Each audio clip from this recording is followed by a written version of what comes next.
The state legislature is to resume property tax reform efforts. With major reforms stalled, New Jersey legislators returned to work this week after missing their January 1 deadline for tackling the nation's highest property taxes. The legislature left for a holiday break on December 14th after failing to adopt any major property tax cutting proposals recommended by special committees that spent months debating how to cut property taxes that are twice the national average.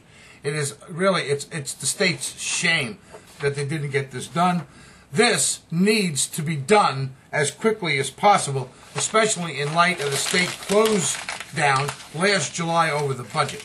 Even as important, if not more, legislation needs to be enacted immediately with retroactive benefits to those threatened by eminent domain abuse. It has to stop.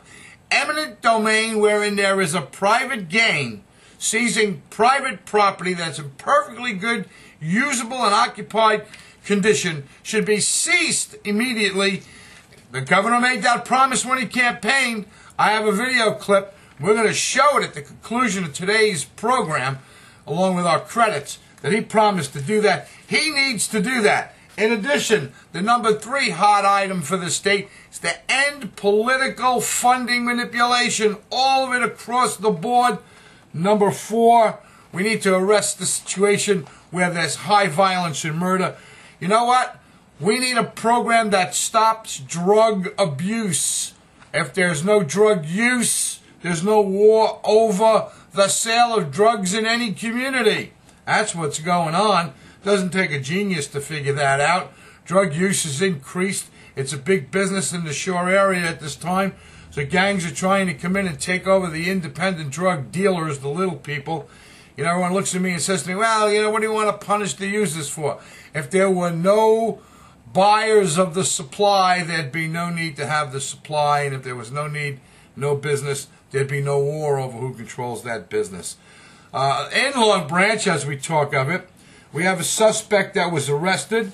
Lakewood, 18-year-old arrested murder. Long Branch men shot in November. This is the November murders.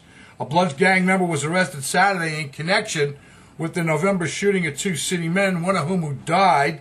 The arrest came a day after the Monmouth County Prosecutor's Office announced the arrest of 3 members of the Bloods in the killing of a city man earlier this month. Monmouth County Prosecutor Louis Valentine said Carl J. Holdren, 18, of Arlington Avenue in Lakewood, was arrested Saturday in the November 22nd murder of 27-year-old Michael Montgomery, who died for his injuries at Jersey Shore University Medical Center in Neptune. And today, a follow-up story on this. Bloods gang member was arrested Sunday night in connection with the November shooting of the 2 men. Valdo Anthony Thomas, 21, of Arlington Avenue in Jackson, is charged conspiracy to commit murder, attempted murder, unlawful possession of a weapon, and the possession of a weapon for an unlawful purpose. Monmouth County Prosecutor Valentin reported this. On November 21st, Mike Montgomery, 27, was fatally shot at the intersection of John Street and Hendrickson Avenue. Also shot in the incident was Keith Logan, age 26. Thompson is believed to be a high-ranking member of the gang and is believed to be affiliated with the sex money murder sect of the Bloods. And that's what Valentin told us today. Anyway, we got an interesting year ahead. I'm Kevin Brown. This is the Brown Report. This is the first show for the new year. We'll be up tonight online between 6 and 7 p.m. I want to thank you for tuning in. I want to wish you a happy, healthy, prosperous new year. And of course, we need to bring God back into the community. This is why the Lighthouse Mission and Light Force is doing the Brown Report, because we need to bring God back into the community. Now, courtesy of Dee Hoagland, we're closing this show with a 4-minute clip of a question she asked and the response to her question by Governor John Corzine. This question was asked in October of 2005, and this is the clip. Let's take a good look at it now. God bless you all.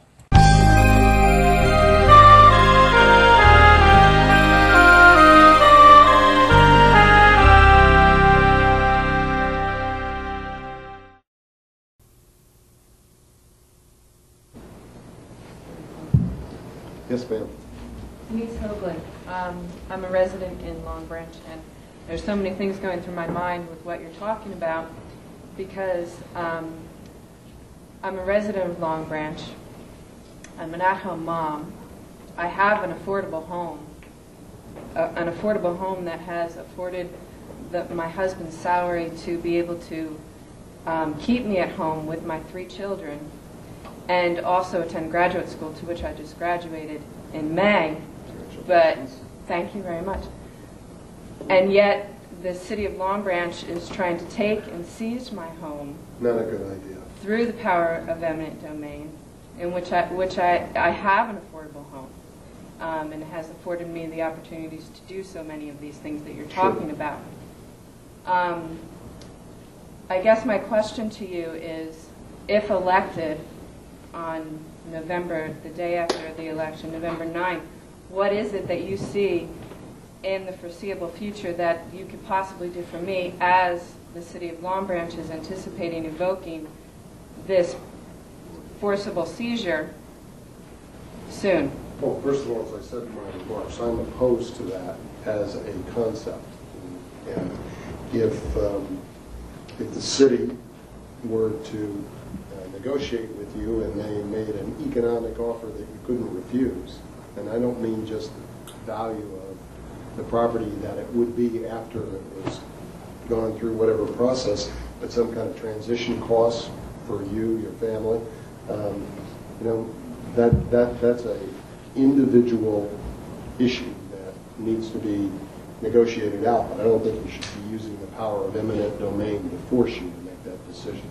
The second thing, I believe that the state ought to give you the legal support in fighting that kind of action. That's why we have public advocates, and they ought to work alongside. And then, I can't do it November 9th, but on January 18th, if I'm sworn in, I can issue an executive order that says we're not going to have eminent domain for the kinds of circumstances that you've determined, and then go to the legislature and write statutes that actually fit against those kinds of activities, unless it is in the negotiated kind of settlement that I talked about. Is there anything that you can do to initiate the moratorium in which we've requested from acting Governor Cody? Well, I can speak with Governor Cody and others in the administration to try to get them to move along.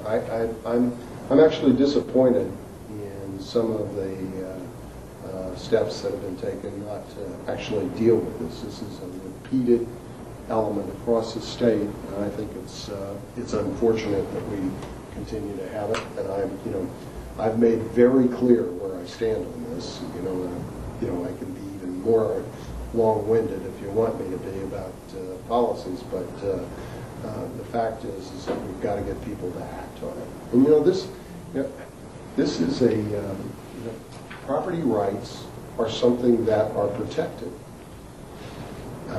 in our Constitution. We want to live up to the law.